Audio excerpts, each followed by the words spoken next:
আজকে আমরা সাল্লাল্লাহু আলাইহি ওয়াসাল্লামের শৈশবের খুব সুন্দর একটি ঘটনা বর্ণনা করব। হযরত হালিমা রাদিয়াল্লাহু তাআলা ছিলেন হযরত মুহাম্মদ সাল্লাল্লাহু আলাইহি ওয়াসাল্লামের দুধমা। হালিমা রাদিয়াল্লাহু তাআলা বলেন, যেদিন থেকে মুহাম্মদ আমার জীবনে আসে তখন থেকে আমার জীবন বরকতে ভরে যায়।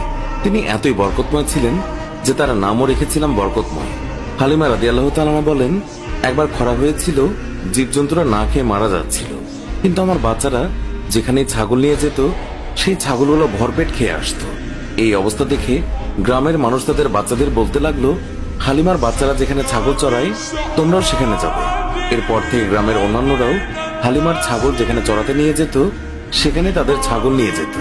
হালিমার ছাগল এবং গ্রামের অন্যান্য মানুষের ছাগল একসঙ্গে চড়ানো হতো।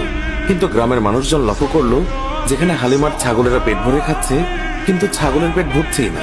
হালিমা তখন বলেছিলেন, এগুলো তো সবই মুহাম্মাদের বরকত। তিনি আরো বলেছেন, যখন কারো ছাগল অসুস্থ হয়ে পড়তো তখন গ্রামের মানুষ তাদের ছাগল নিয়ে আমাদের ঘরে চলে আসতো, আর তখন মুহাম্মাদের হাতের স্পর্শ ছাগলের গায়ে বুলিয়ে নিত এবং সঙ্গে সঙ্গে ছাগল সুস্থ হয়ে যেত। এছাড়াও গ্রামের কোনো বাচ্চা অসুস্থ হলেও মুহাম্মাদের কাছে নিয়ে আসতো। মুহাম্মাদের নরম হাতের স্পর্শে বাচ্চারাও সুস্থ হয়ে যেত। একদিন হালিমার মেয়ে বললেন, মা, আমি মুহাম্মাদকেও ছাগল চড়াতে নিয়ে যেতে চাই। তখন হালিমা বললেন, মুহাম্মাদের এখন মাত্র 3 বছর, বাইরে অনেক রোদ, মুহাম্মাদের মায়াভরা মুখ রোদে পুড়ে যাবে, জঙ্গল দিয়ে হাঁটার সময় হিংস্র প্রাণীরা আক্রমণ করতে পারে, ওকে নিয়ে ছাগল চড়াতে যেও না। হালিমার মেয়ে বললেন, আমি যখন মুহাম্মাদকে নিয়ে বের হই আকাশের রোদ তখন মেঘে পরিণত হয়, আমাদের ছায়া দেয়, জঙ্গলের হিংস্র পশুরা মুহাম্মাদের গালে চুমু খায়।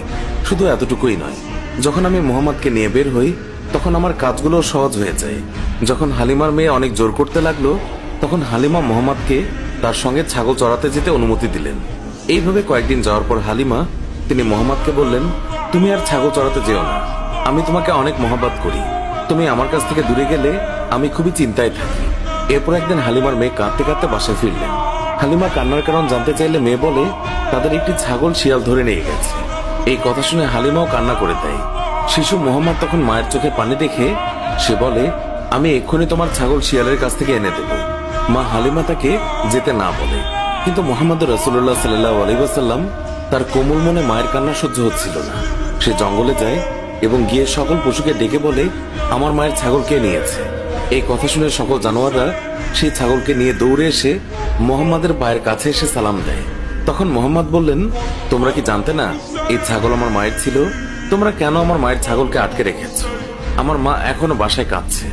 উত্তরে সব জানোয়াররা বলল, হে নবী মুহাম্মদ, আপনি কয়েকদিন ছাগল চড়াতে এসেছিলেন, তখন আমরা আপনাকে লুকিয়ে লুকিয়ে দেখতাম, কিন্তু এখন আপনি আর আসেন না, তাই আমরা আপনাকে দেখার জন্য ছাগলটাকে আটকে রেখেছিলাম। জানোয়াররা বলতে লাগলো, আপনার জন্য আমাদের জীবন কুরবান হয়েছে, আপনাকে দেখার নিছক বাহানা ছিল এই ছাগল ধরা। আমাদের দয়ার নবীকে জঙ্গলের পশু পাখিরাও তাকে দেখার জন্য আকুল হয়ে থাকত। সুপ্রিয় দর্শক, এই ছিল আমাদের আজকের ভিডিওটি ভালো লাগলে লাইক দিন, শেয়ার করুন, আমাদের অন্য ভিডিওগুলো দেখুন। ভালো লাগলে এক্ষুনি সাবস্ক্রাইব করে পাশে থাকা বেল আইকনটিও প্রেস করুন, এতে করে আমাদের সব ভিডিও নোটিফিকেশন আপনার কাছে পৌঁছাবে। এখনকার মতো বিদায় নিচ্ছি, দেখা হবে নতুন কোনো ভিডিওতে। ভালো থাকবেন, ধন্যবাদ সবাইকে।